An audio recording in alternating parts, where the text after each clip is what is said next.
It's too dark.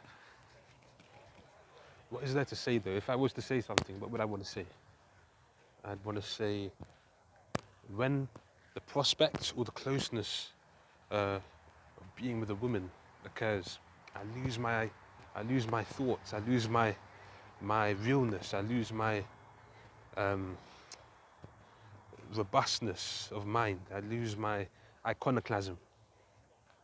I'm no longer contemplating the foundational aspects of the world. I'm no longer trying to figure out how the world works or why I'm not getting what I want, because I'm content. I'm placated. I don't care anymore. It's like being on a drug.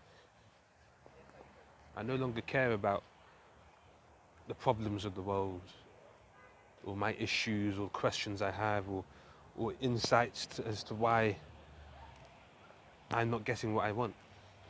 I don't care anymore because now I have what I want, or at least I think I do,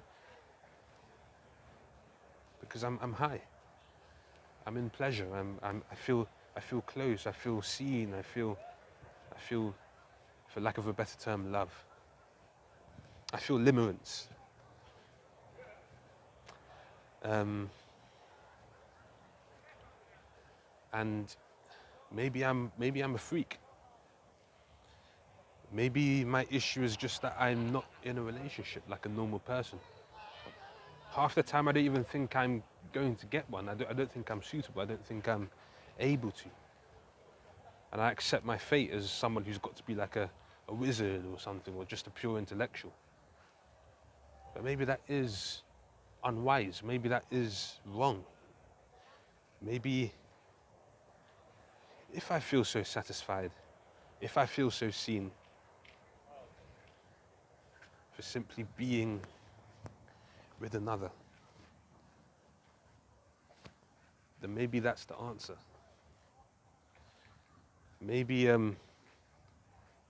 maybe any desire for fame, for an audience, for popularity, for legacy is all substitute for the fact that closeness with a person is enough. Perhaps. And chances are, if if that's what you need, you'll never get more than that, because that's all you need. You'll never want to get more than that unless it's meant to be, unless that's what you won't strive for that in and of itself if you already have it in that partnership. And history will forget you. People won't know you exist. It doesn't matter, because kind of like a pill, kind of like a drug that negates the need for those things. This drug sustains, this drug lasts. It's not empty, it's real. It's a human being with a soul who you connect with. Maybe that's all you need. Maybe that's all that life is. Maybe my desire for fame, for an audience is just a result of being in this fucking fragmented society, modernity, where there is no connection. Where my consciousness, because of the internet, because of all the information available to me, is bigger than what I'm allowed to speak about with my, I wouldn't say friends, but with my acquaintances. The moment I do, I take off the mask and our NPC conversation's over. We can't, therefore I'm lonely. Because I've got so much on my chest that I want to share, and I can't. That's what loneliness is. It's being alone with information. It's being alone with experience.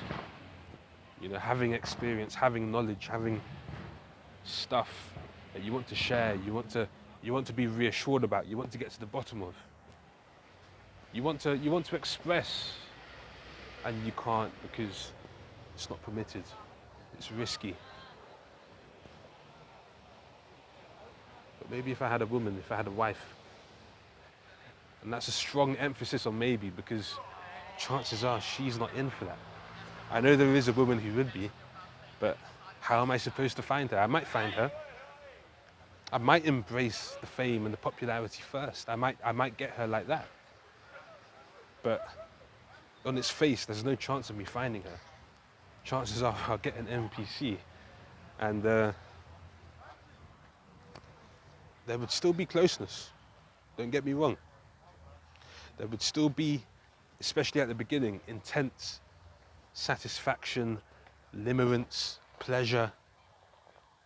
Kind of like what I spoke about, you know, all my iconoclasm will disappear at the beginning. But soon enough, when things get normal, I'm going to want to express my innermost being. I'm going to want to express things that are taboo, or things that are personal, things that are controversial. Not to say they're right, but I want to express them just because they're in me. And they need to be seen. And that's where relationships die. That's where you're in so deep and you're in permanently. But one partner opens up about something and there's no escape because you're already in it. You know, you can walk away, but your souls, your persons will always remember each other. You're attached. But nonetheless, the partner who opens up sometimes gets ignored or punished for opening up about that little thing. And that's how relationships die. You know, they may even stay in the relationship, but the relationship's got no soul, it's got no heart. And then divorce happens, and then the father loses his moral status as he's being punished, and still is being punished by the mum, and the children are now no longer his spiritually. They're the mother's. And the boy is a faggot.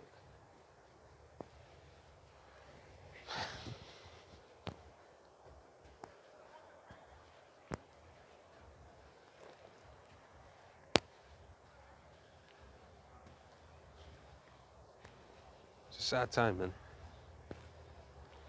This is the subterfuge that happened incrementally but generationally that has caused this. This is the product of slow, incremental change that happened before our very eyes. But if we ever said something about it, we'd be portrayed, we'd be told that we are bullies, that we're controlling, or that we're paranoid, or that we're over the top. The enemy has been so pathetic. The enemy's been so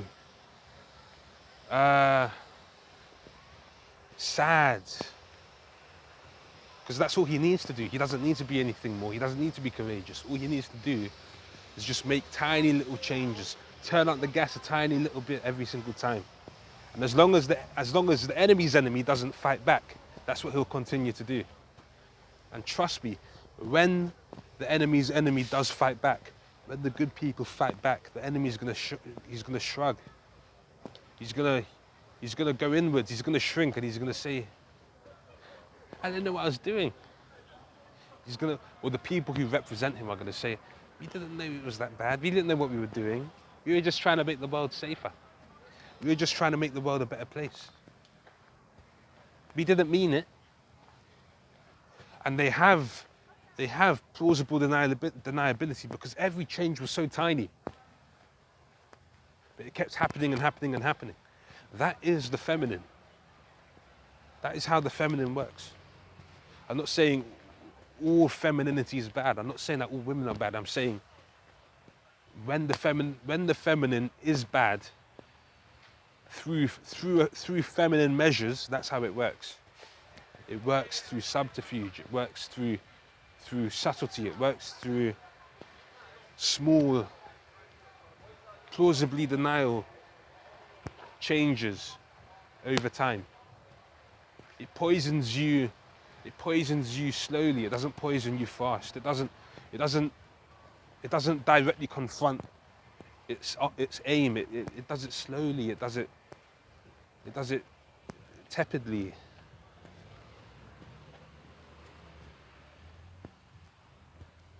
Why? Because the feminine is nervous. It's scared. It's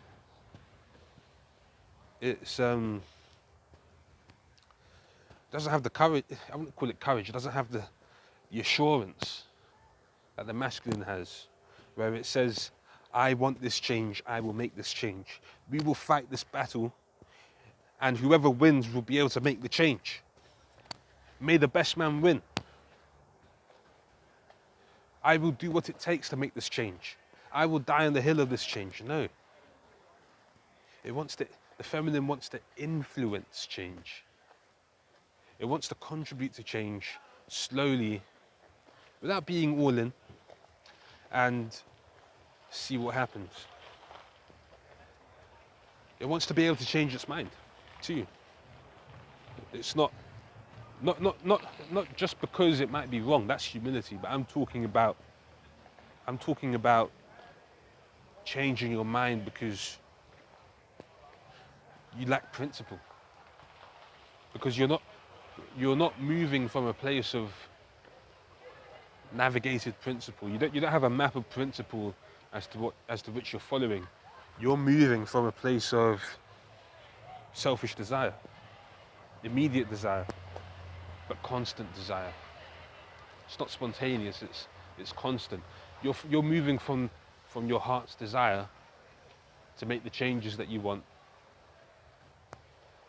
But you're doing it slowly and influentially and over time, because the moment you explicitly say that desire and say, this is what I stand for, you're a bad person. Which you are. Which you are. You kind of are. Sometimes the desire is not that bad. And this is where women have it hard. It's like, sometimes if they say that they want that thing, there's all this taboo around it. Men won't understand because men are often very hard-headed and they're very black and white. And it's not that bad. This desire is not that bad. It might be a bit selfish. It might be a bit self-indulgent. That's a better way of saying it. But it doesn't cost anyone else any other thing, and sometimes women see the bigger picture and men don't. Sometimes, you know. But you don't really see heroes in literature work through subterfuge. You know, work by turning up the gas a little bit incrementally. We see them stand for and die for what they believe in. They're proud with it. They're fiery with it. They're masculine about it. They're like lions, you know, because they represent it. Because it's not about them, it's about the awareness of the thing.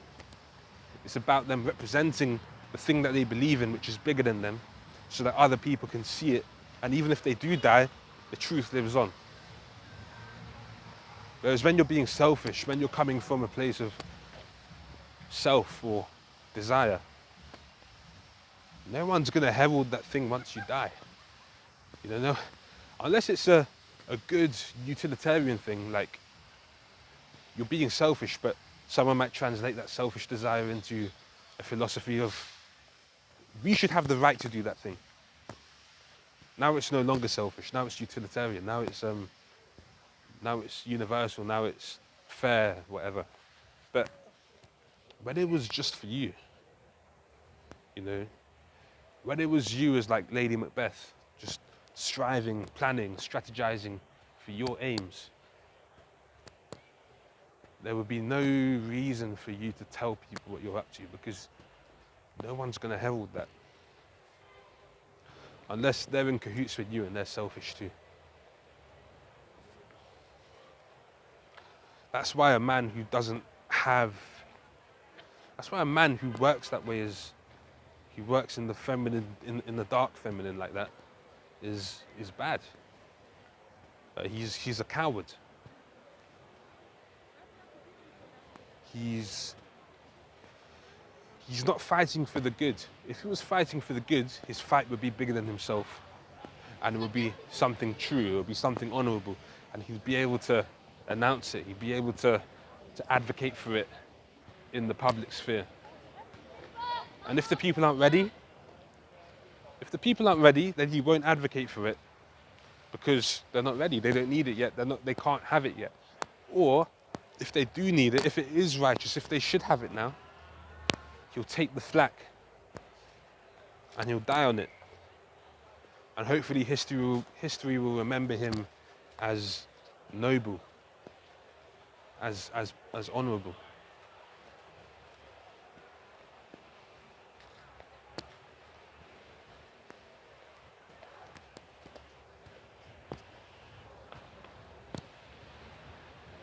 But yeah. And then sometimes you don't need to. Sometimes it's just unnecessary, and why should I sacrifice my life for some negligible, vision of what the world could be? It might be positive, but it's not significant enough for me to risk my life fighting for it. Sometimes that can be self-indulgent. I personally have a desire to be a hero.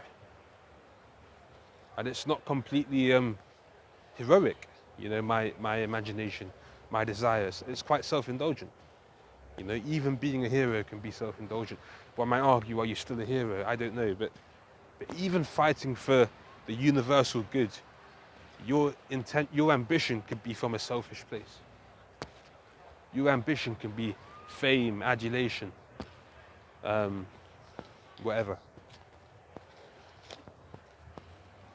So there's that too. But anyway, whoever listens to this, thank you. And I'm gonna shut down the vid now. Yeah, boy. I'm gonna stop talking. Yeah.